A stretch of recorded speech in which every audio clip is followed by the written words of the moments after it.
In 1882, during their travels through India and Ceylon, Madame Helena Petrovna Blavatsky and Colonel Henry Steele Olcott were taken to view a property known in those days as Huddlestone Gardens. It consisted of a palatial building on the south bank of the Adyar River. Flanked by ancient trees, the property was suggestive of an enchanting country residence. At first glance, commented the colonel, we knew our future home was found.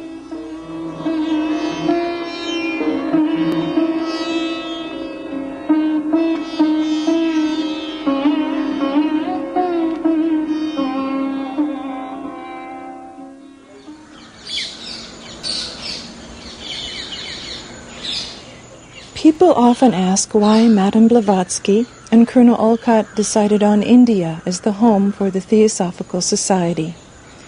They chose to settle at Adyar, which at that time was a small and undeveloped suburb of Madras, located along India's tropical southeast coast.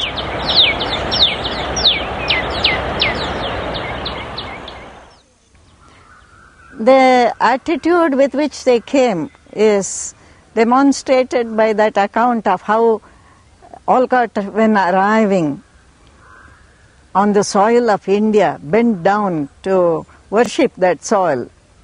They felt that from India had gone out a great deal of wisdom, which is even now contained in the profound teachings not only of the Hindu tradition but Buddhist, Jaina and so on. There was a spirit of tolerance as well here, of universality. India gave a place of shelter to many different people. So since that time it has not merely been the administrative headquarters, but what people have called a flaming center. That means a center from which a spiritual force can flow out into the world. I have heard that when HPB went to the headquarters building, she came down after going up, she declared, the masters want this. Therefore the center, I think, has an importance which is not merely that of its physical beauty, but of something else which impregnates it. Perhaps it has the conditions which make it favorable for the forces from higher regions to get concentrated and to flow out. HPB and Colonel Olcott sailed for India from New York City in December of 1878, 3 years after the founding of the Theosophical Society. With a short 2-week stay in London, they finally landed in Bombay 2 months after their United States departure, hoping to establish a base from which to explore and spread theosophical ideas. From Bombay, they would travel, speak, and write almost non-stop for the next 3 years before discovering the Society's new home. Their popularity grew rapidly. People who had heard about them but had never seen them before felt that some new light was coming. Much of this newfound popularity came after the commencement of the Theosophist magazine in October of 1879. In it were articles on the mystical elements underlying theosophy. Theosophy is the archaic wisdom religion, the esoteric doctrine once known in every ancient country having claims to civilization. Hence, Theosophists have existed ever since the first glimmering of nascent thought, and made man seek instinctively for the means of expressing his own independent opinions. At the time when HPB, through her great writings, pointed out that life is a unity, and she did it wonderfully with so many arguments and citing so many texts from different religions and so on. The concept was quite foreign in the West, and even in India it was partly forgotten. It was certainly not lived. But you see how the idea has caught on. Now there are a lot of ecologists, people who are studying nature, educationists, who are talking about wholeness, about unity, about the interconnectedness of all things upon this earth. There are also other concepts, like the concept that within every human being is the light. That is the light of his own consciousness. It is the only light which can take him on the spiritual path. If you show a beautiful sunset to a blind man, he cannot see it. But if something helps him to become free of his blindness, he can experience all that glory. So it is something like that. Each person has to purify his consciousness, bring clarity, depth, subtlety to it, and therefore he is not dependent totally on gurus, teachers, scriptures, churches, hierarchies. He can bring all this out of himself, which doesn't mean other things cannot help. But this principle of non-dependence is very important, not to become a slave within the framework of a particular religion or an ideology. Both the fanatical devotee of religion as well as the political ideologist is not are not free. But this inward freedom to search, to seek, to find the light within oneself, I think is very important and is fundamental to the work of the society. By the spring of 1882, the Colonel and HPB were in Calcutta towards the end of their second major speaking tour of India. From there they traveled by sea south to Madras, where a delegation of people awaited them. While there, Madame Blavatsky would decide to make Adyar the Society's new home. She displayed her love for the place in a letter to her Aunt Nadia. It is just wonderful here. What air, what nights, and what marvelous quiet. There is none of the city bustle and street yells. I am sitting down and writing, and gaze over the ocean, sparkling and shoreless, as if alive.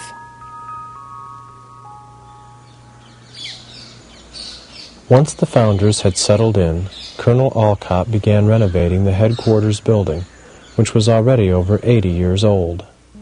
Local craftsmen were commissioned to include symbols of the world's major religions on the walls of the main hall. The northeast section of the hall reveals 3 bas-reliefs representing Hinduism, Zoroastrianism, and Islam, while above there are a series of religious symbols enclosed in circles representing Sikhism, Taoism with its circular yin and yang, and Confucianism. Hinduism is represented by Sri Krishna with his flute and the sacred cow, while Zoroastrianism is represented by Zarathustra, Lord of the Golden Shining. To the far right is a plaque with a design and verse from the Holy Quran, while over it we see a symbol for Shintoism. On the west side of the north wall, there are also religious symbols to Christianity and Buddhism. Based on Holman Hunt's painting, The Light of the World, Jesus is seen here holding a lantern while knocking on a door. Next to Christ is the Lord Buddha, sitting in meditation, representing supreme enlightenment. Above these, the Baha'is, Judaism, Jainism, and Co-Freemasonry are also represented. Traditions of the distant past are represented on the south wall and include Mithra, the seven-rayed son of justice, Orpheus, founder of the Greek mysteries, Osiris, the light of lights, Quetzalcoatl, the Toltec and Aztec god, Ashtaroth or Ishtar, the eternal mother of ancient Chaldea and Babylonia, and Ashur, the Assyrian sun god. In an alcove of the south wall, there are life-size statues of both founders, made by the Indian sculptor Govinda Pillai. The statue of Madame Blavatsky was dedicated 8 years after her death by Colonel Olcott. Under the statue, a portion of her ashes were enshrined. After the Colonel's death in 1907, his statue was added to that of his co-worker. Above, in both Sanskrit and English, can be found the motto of the Theosophical Society, "There is no religion higher than truth." To this day, the hall is used as the location of many lectures and ceremonies, and can hold upwards of 300 people. In honor of the Society's efforts worldwide, there is displayed on the west wall a plaque listing those countries where the Theosophical Society is currently represented. But perhaps one of the most important efforts undertaken by Colonel Olcott was the addition of an east wing to the headquarters building for the creation of the Adyar Library. Here he undertook the task to collect and preserve the traditional texts of India at a time when native cultural and religious efforts were being discouraged by Western influences. Olcott's aim, as he put it, was a revival of the original Hindu and Buddhist traditions in India and Ceylon. Over the years, the library has become renowned for its collection of Indian and Oriental works, as well as for its extensive collection of rare loose-leaf manuscripts. One display case contains a loose-leaf copy of the sacred Tibetan Kanjur and Tanjur, printed on paper made by hand from the bark of trees. This Tibetan manuscript was presented to the library by His Holiness the 14th Dalai Lama and contains biographies of Tibetan religious leaders, including the great yogi Milarepa.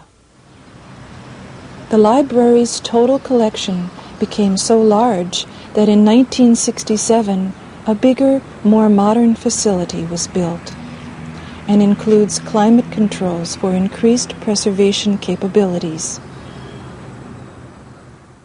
When Colonel Olcott started the library, he made it a condition that it should always be within the compound of the Theosophical Society. And when the main hall became too small for the library, or when the library grew we found it necessary to have another building.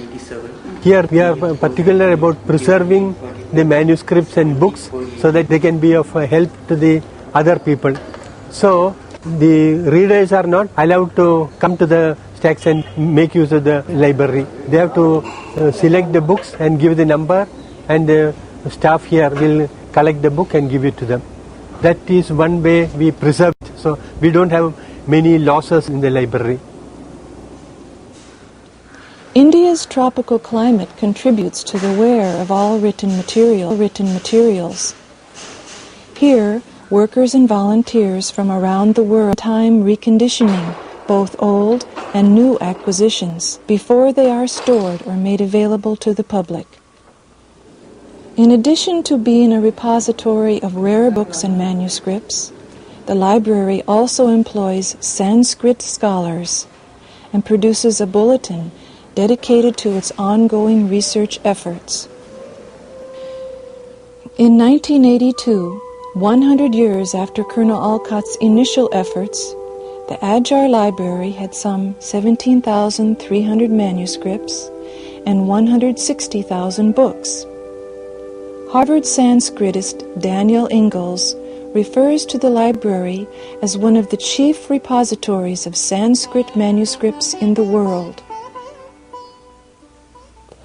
After the Adyar Library relocated, the east wing of the headquarters building was turned into a museum for the display of items related to the Theosophical Society's long history.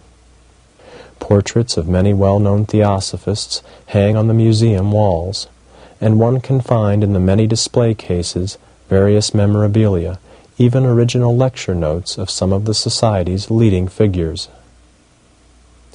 This address was given by Annie Besant at the 32nd Indian National Congress of 1917. Even the office chairs used by both Madame Blavatsky and Colonel Olcott are displayed here. Included in the collection is the famous painting The Messenger, done by the artist Nicholas Roerich and given by him to the Theosophical Society in honor of Madame Blavatsky's great contributions for theosophy. There are also excellent examples of rare religious art and statuary.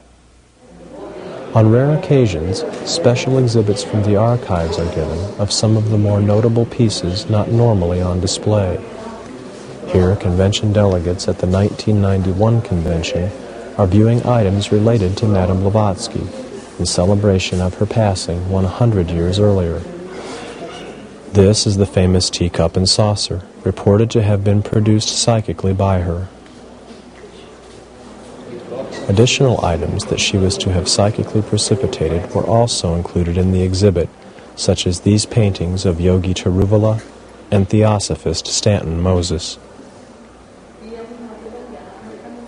Also on display were many autographed texts and first printings of theosophical and related writings, either written or used by H.P.B. On the title page of her personal copy of The Voice of the Silent she wrote, "From H.P.B. to H.P. Blavatsky, with no kind regards," indicating a rather humorous but apparent displeasure with the limitations she saw in herself.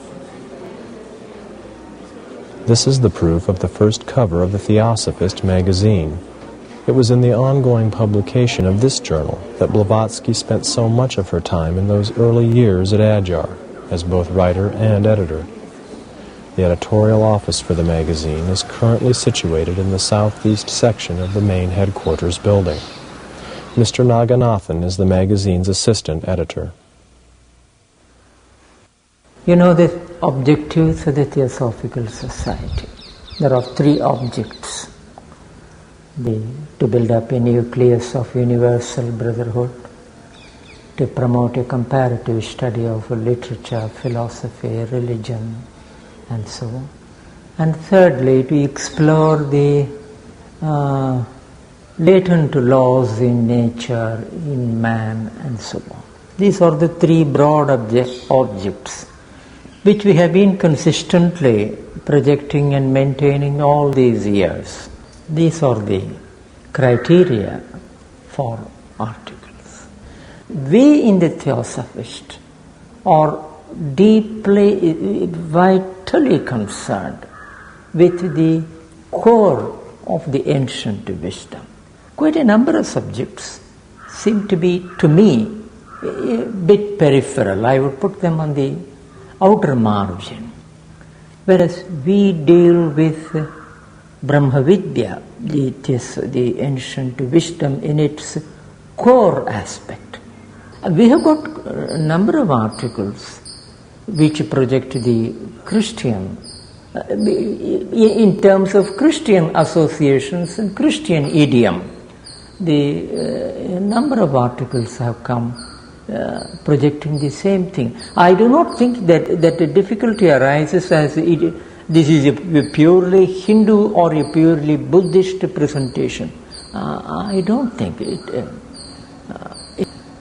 it doesn't. No true Christian, no true follower of Jainism will find any difficulty in assimilating what we are writing and what we are. In addition to the Adyar Library, Colonel Olcott was also responsible for the placement of the 5 ancient gopurams or trilithons which adorned the estate. They were brought from the ruined temple site of old Chandragiri and are over 2,000 years old. Each one is sculpted with ancient Hindu symbols and deities. The trilithon nearest the main gate was presented to the campus by Colonel Olcott himself and bears the initials of the founders at its base.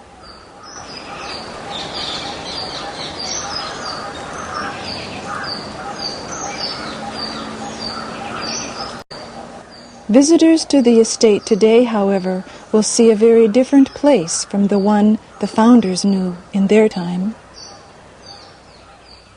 It was when Dr. Besant became the president in 1907 that she began expanding the estate, and that happened very rapidly.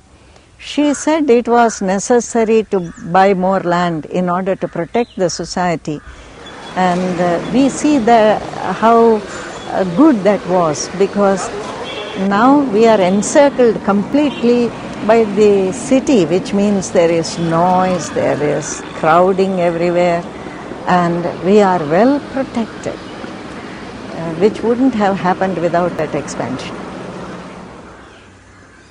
When Mrs. Besant began as president, the estate consisted of only 27 acres of land. In the short 2-year period from 1908 to 1910, the 4 areas known as the Olcott, Blavatsky, Besant, and Damodar Gardens were purchased. She wanted an international center large enough for future expansion of activities and for those members who might come and volunteer a year or so of their time for theosophical study, meditation, and work. With this in mind, the very large multi-unit complex called Leadbeater Chambers was built in 1910. Guests from Western European countries, as well as Australia, New Zealand, and the United States, usually stay here. Each apartment is large enough to accommodate several people during busy periods of the year, for example when the School of the Wisdom is in session, and during the annual convention held in December. With southern India's year-round heat, the high ceilings along with the ventilation ports and overhead fans are much appreciated.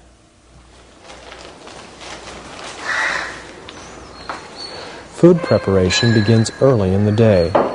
Breakfast, lunch, and dinner are provided 7 days a week for all guests and workers.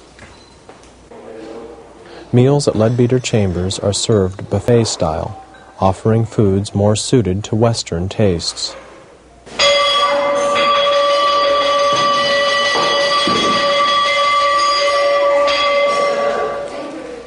The bell sounds 3 times daily, in the morning, at midday, and in the evening, signaling to everyone that the meal is ready. The Bhojanasala, or eating house, located west of Leadbeater Chambers, prepares and serves food in southern India's traditional thali style, consisting of rasam, a kind of pepper soup, chapati, samba, rice, and curd. Across from the Bhojanasala are the Eastern-style living quarters located in the quadrangle complex. Here, each apartment is small but appropriate for those persons wishing accommodations better suited to Indian tastes. Additional buildings were constructed to house the many permanent workers necessary for Adyar's expanding activities.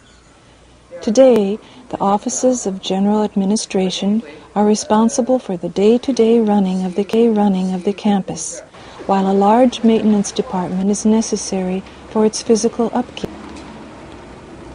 Right here on the estate you are able to see the development of Indian architecture. The main headquarters building that goes from the beginning of the 18th century to modern structures like the Theosophical Publishing House building that was created in the 80s. You are able to see a development of the old Anglo-Indian style into the more British bungalow, and then you are able to see the development of purely Indian styles in the smaller buildings like the Bhojanasala.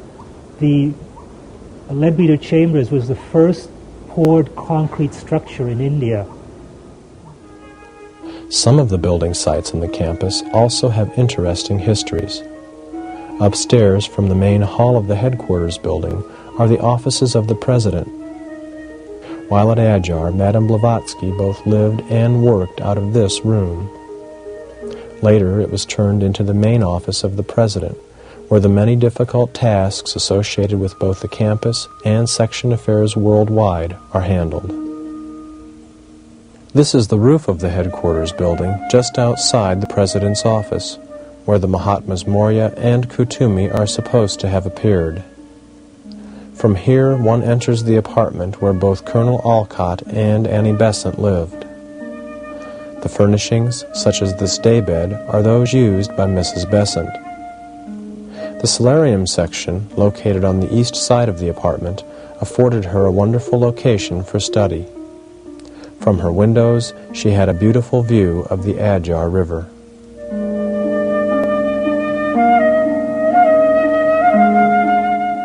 There are also pictures of people important to her hanging on the walls. Madame Blavatsky, her Theosophical colleague C.W. Leadbeater, and of course Jiddu Krishnamurti. In his earlier years as a Theosophist, Krishnamurti had a third-floor apartment not far from Mrs. Besant's, in a section of the headquarters building known as Raja House. Continuing east from the headquarters along the main path, one eventually comes through a beautiful coconut grove and to a building called Vani Vihar. This building was erected by the Order of the Star in the East, the group dedicated in the early part of this century to Krishnamurti's role as the coming world teacher. Vani Vihar was renovated in 1992 and is currently used to house the many visitors who come to Adyar during its busier periods. Eventually, Krishnamurti would end all attempts by followers to turn him into a kind of avatar and disbanded the Order of the Star in the East. Prior to and during this controversial period, C.W. Leadbeater also resided at Adyar, staying in various locations, including the octagonal bungalow just east of the headquarters building. Today, due primarily to Annie Besant's early efforts, the campus is over 250 acres in size and still thriving. It is also a tropical oasis, offering to its visitors a wide variety of natural beauty. One part of the campus is kept very natural. Very few people really know these areas, fortunately, because the animals don't get disturbed.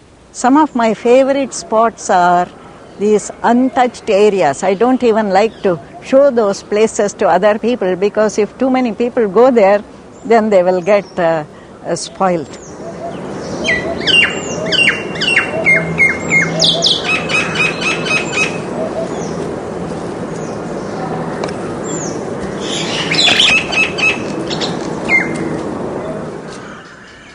Then, of course, if you go up high on some of the buildings, up on Leadbeater Chambers, right up to the top, or above Olcott Bungalow, even the top of the headquarters building, you get this view of the sea and the river and all the wooded areas with some of the buildings showing up.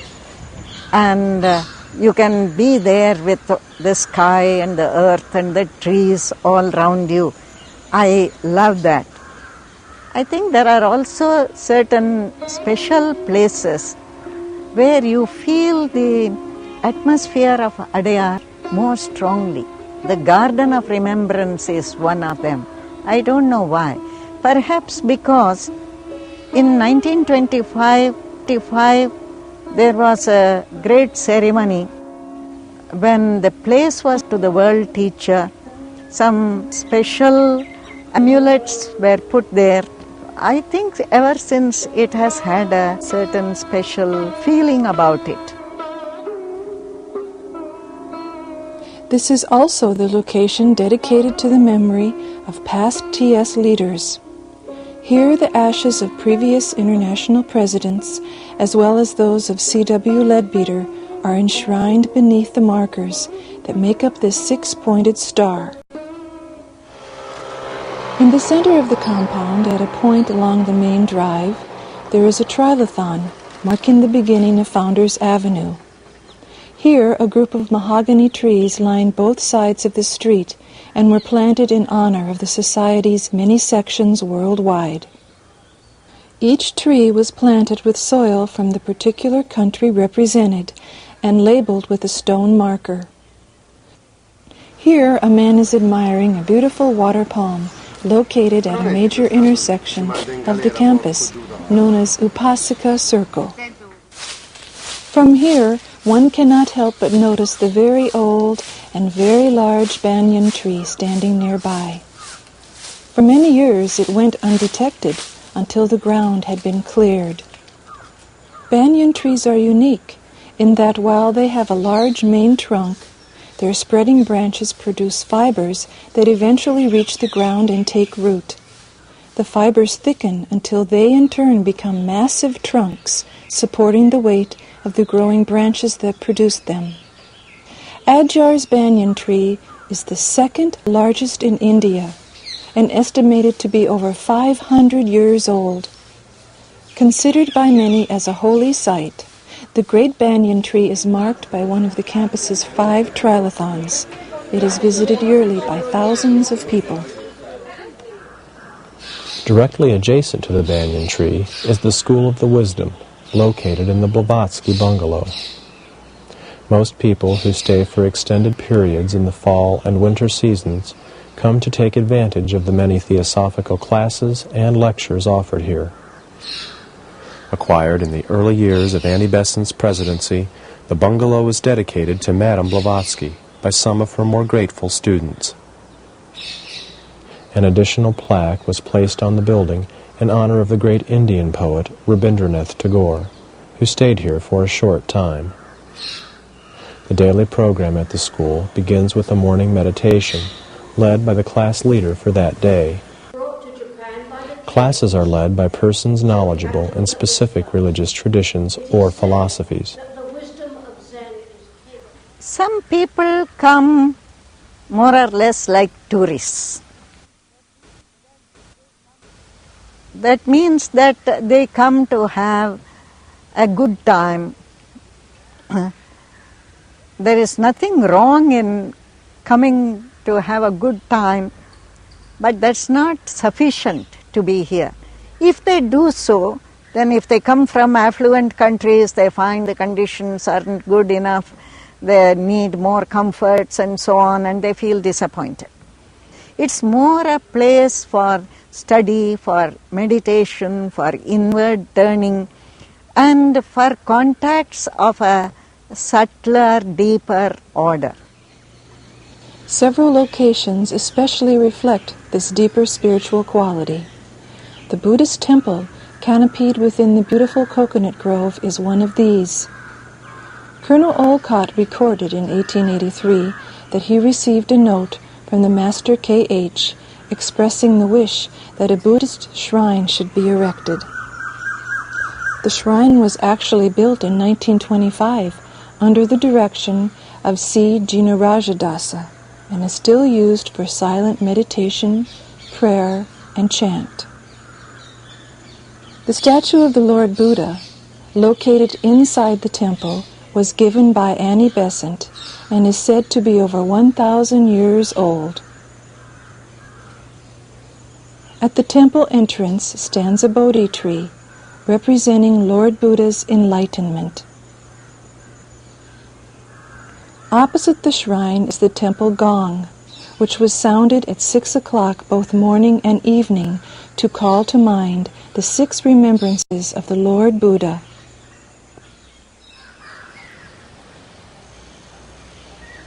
Adjacent to the Buddhist temple, along the main path, is the Olcott Memorial, marking the spot upon which the funeral pyre of Colonel Olcott was erected. Here his body was given back to the elements by fire on February 17, 1907. 2 walls sweep around in a circle and enclose the exact location upon which the logs were placed.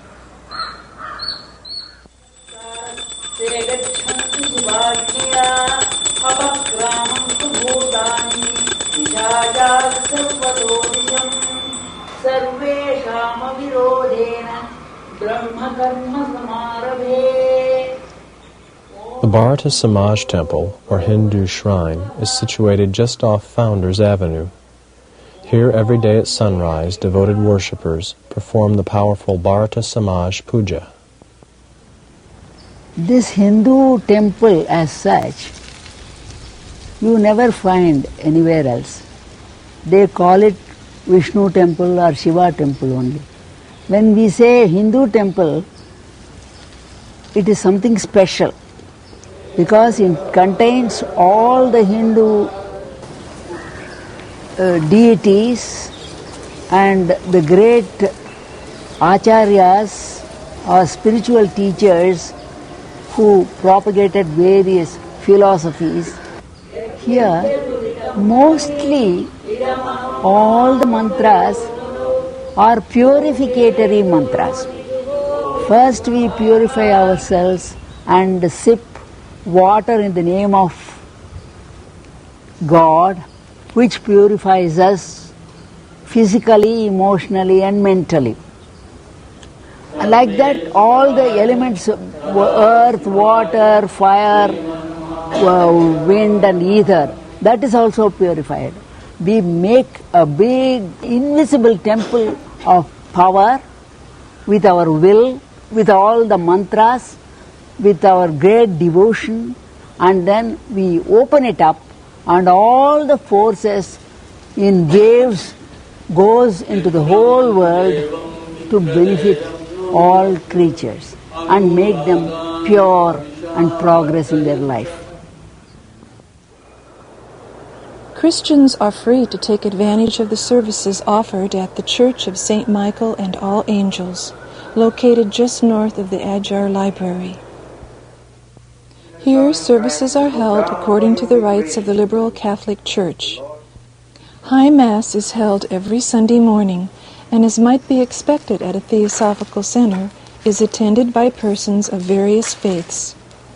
In addition to the high altar, there are 2 side altars, one of which is dedicated to the World Mother under her Christian designation of Holy Lady Mary.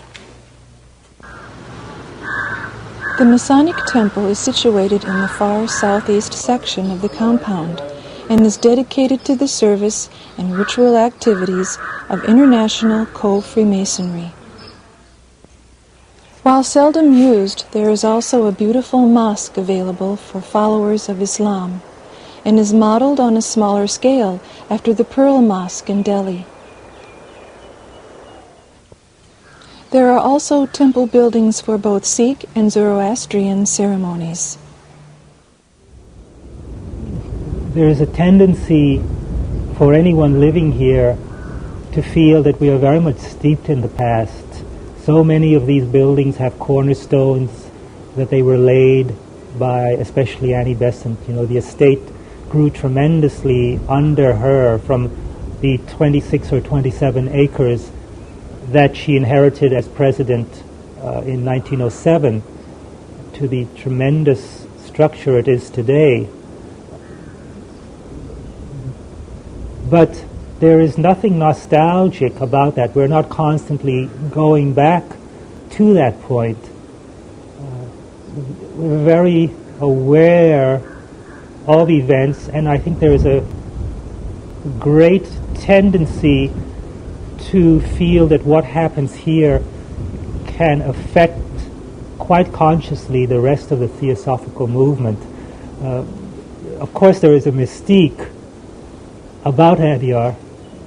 There is a tendency, almost a romantic tendency among the members to look at it as a flaming center, the great heart of the TS.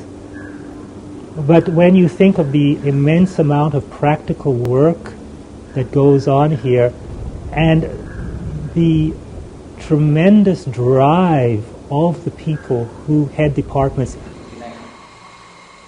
2 of the permanent activities, started in Annie Besant's time and still going on at Adyar, are the printing and the sale of the many Theosophical materials through the Vasanta Press and the Theosophical Publishing House. This publishing house has been in existence for almost 100 years now, under 2 names. Originally it was called the Theosophist Office, and later on it has been termed as the Theosophical Publishing House. and we moved into this new place about 3 years ago and started functioning. At present, we have about 250 titles on theosophy, science and philosophy.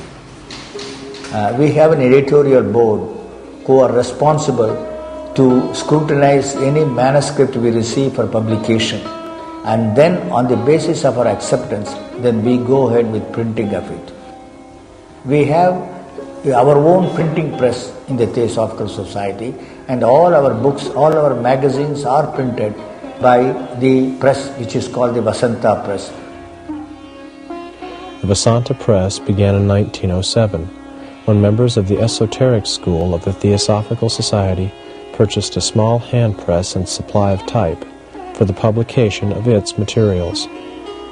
The small printing operation was eventually sold, but later purchased by Mrs. Besant from the Vasanta Institute. The Institute formed in response to Mrs. Besant's political efforts for India. The word Vasanta comes from those individuals who worked with her, and is the Indianized form of the name Besant. The press has kept the name Vasanta ever since. In past years, both the press and publishing house activities took place in what is now the General Administration Building, located near the main headquarters. Today, the expanded operations of the Vasanta Press include not only the printing of the many theosophical books and periodicals, but also all departmental forms necessary for Adyar's daily operations. The press is working towards full desktop publishing capabilities and performs nearly all printing activities in-house, from the production of plates for the large printing presses to the folding, cutting, and binding of all books and manuscripts. Visitors to Adyar can buy theosophical materials from the Adyar bookshop, located near the main gate. While specializing in theosophical writings, the bookshop is also known for its fine collection of Oriental literature. We have a lot of not only visitors from all over India, but also from all over the world. And most of the tourists pass through Adyar, as this is supposed to be a place of tourist interest also. And when they come and they find this Oriental literature, a vast number of books available here, they are really greatly interested. And they say they have come across one of the best bookshop containing such books during their tour. When they come to the bookshop, they inquire about the Theosophical Society also, and that way, as long as I was in the bookshop, I was also an information officer. And as such, I have been able to talk to people, talk to inquirers, and make them interested in theosophy. And quite a few number of visitors from India have joined the society through that, and quite a number of foreigners have taken our the publicity literature and the addresses of their local centers wherever they are, and I take it that when they return to their homes, they would have contacted the centers. In 1991, at the 116th Annual Convention, member delegates from around the world had a chance to see these and the many other theosophical activities conducted at Adyar. But what about community service? It is often said of theosophical centers that their focus is too intellectual and self-contained. That isn't true of Adyar. There is a great deal of practical work done here. In the Alcott Memorial School, we have more than 700 boys and girls from the poorest level of society, really deprived children, and they are being really given the best possible education. and provided with all the facilities, and I think many of them go away with a new sense of dignity and feeling happy with the education they've received. Beginning in 1894, Colonel Olcott organized 5 schools available free of charge for children who were outside of the recognized castes of India. Known as the Panchamas, the children of this less fortunate group were also provided with a midday meal. Eventually, all of the schools were merged into what is now called the Olcott Memorial School. Convention delegates have the opportunity to see the school's efforts firsthand. The Olcott School is a school in the state board, which is affiliated to the state board. And therefore, most of the classes that are offered are the classes pertaining to the subjects prescribed by the government, by the rules: physics, chemistry, history, geography, Tamil, English. All this goes on. One of the basic requirements identified for the underprivileged is a sense of hygiene, a sense of cleanliness, a sense of nutrition. One of the crafts that is offered to the girls is home crafts, and there they learn a hygienic way of cooking meals. They also learn how to have a balanced and a healthy meal.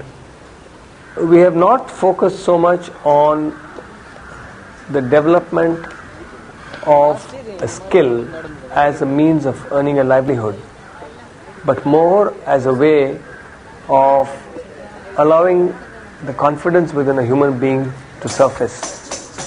The sense of using the body is something which has been identified as very important to this group of children.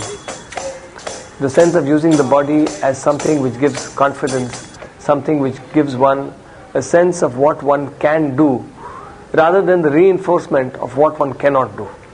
So the craft program in this area has been immensely successful. Not only have children incidentally picked up skills, and some of them have found employment in later years in the areas which they've studied in the school, but while they are in the school, through academics or through whatever else that goes on in the school, they have found a sense of confidence, and probably a sense of dignity has been emerging. The HPB hostel provides additional services over and above those found at the Olcott Memorial School. Here, room and board is provided for those children in greatest need. 2 key features of the hostel are its efforts to teach good hygiene and effective domestic skills. It is hoped that such training will encourage a higher standard of living once the children reach adulthood. Oftentimes, it is difficult for people to secure or even maintain work because of family responsibilities. The Social Welfare Center is designed to help with this problem by providing working parents with quality care for their children. At the center, the children take part in many activities and are provided with daily meals. Health care is also provided. In addition to the Children's Center, there is also a crafts center for parents, where sewing and weaving are taught. When proficient in their tasks, they are paid for the goods they produce, providing them with some income. The Theosophical Society works closely with other like-minded organizations equally interested in the future of India and its people. The Krishnamurti Foundation is one such group. They too wanted to reach out to the youth of India by establishing a school of their own. To help with this effort, the Society leases to the Foundation the portion of its campus known as Damodar Gardens. Here children have the opportunity of learning and playing in a beautiful setting. The property has a magnificent banyan tree of its own, while the beautiful bungalow is an ideal space for offices and classrooms.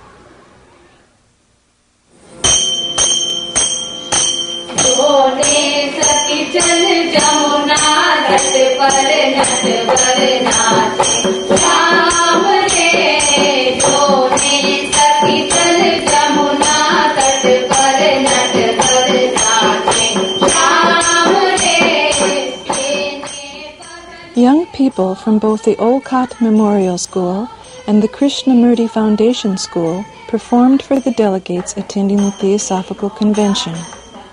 Traditional music of India was featured, complete with ritual costume, dance, and song.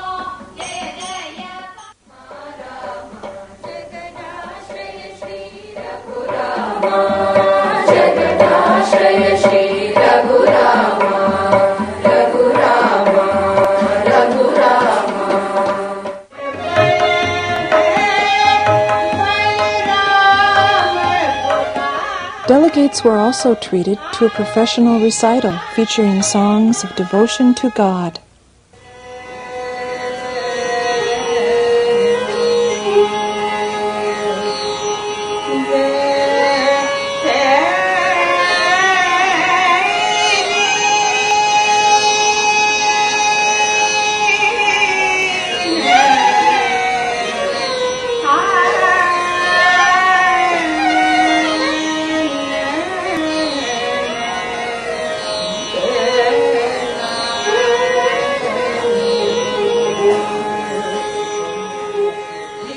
भेषजं शन्नो अस्तु द्विपदे शञ्चतुष्पदे ॐ शान्तिः शान्तिः शान्तिः. The convention began with the customary prayers of the religions given by section delegates from around the world. The President completed the ceremony by leading everyone in O hidden life. O hidden love, embracing all in oneness. O hidden love, embracing all in oneness. May each who feels himself as one with thee.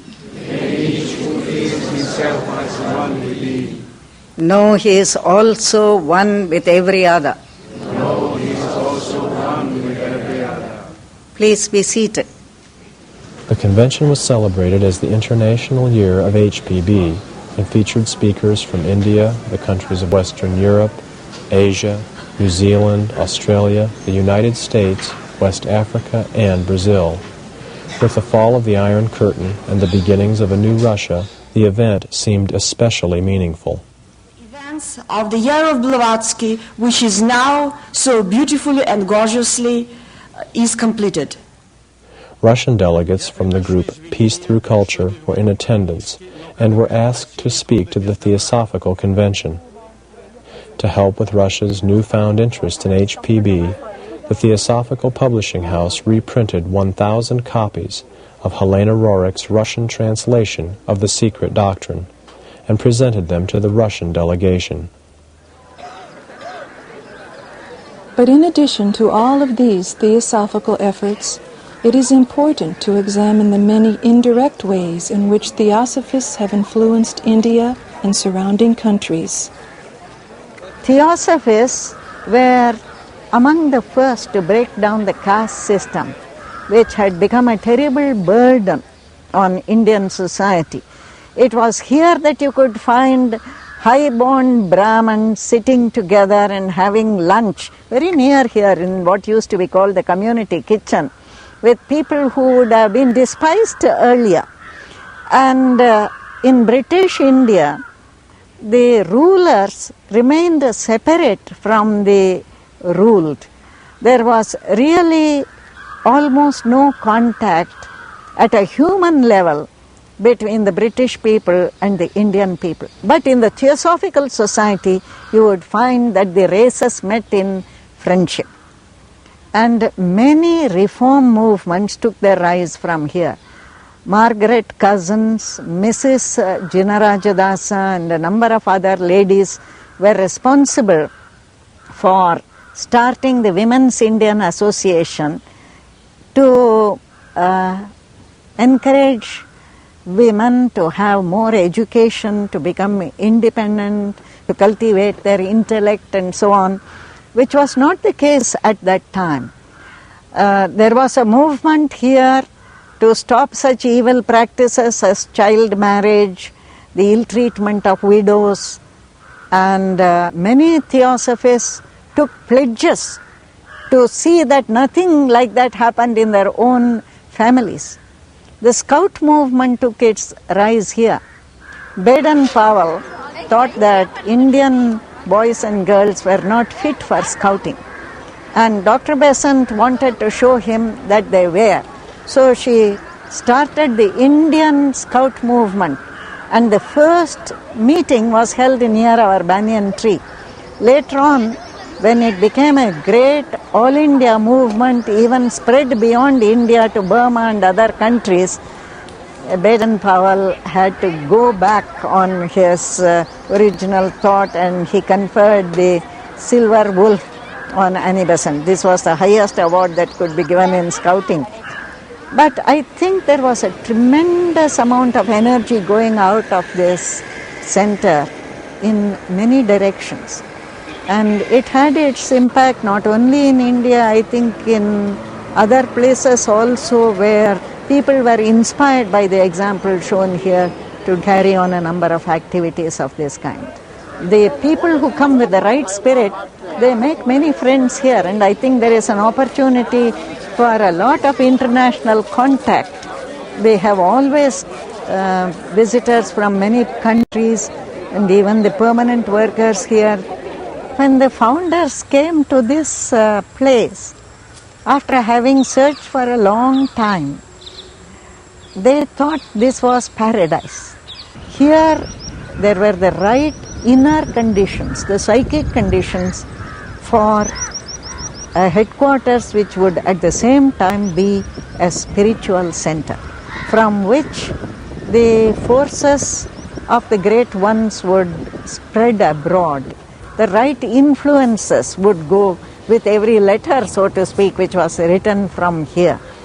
So I think we don't need to feel pessimistic about the work which the society has done. Much of it is at a level which cannot be measured. You cannot say how much people have been influenced, who has been influenced. But if we keep contact with the world, and not isolate ourselves into an inward-turned community, I think Theosophy will penetrate into the human consciousness in a variety of ways.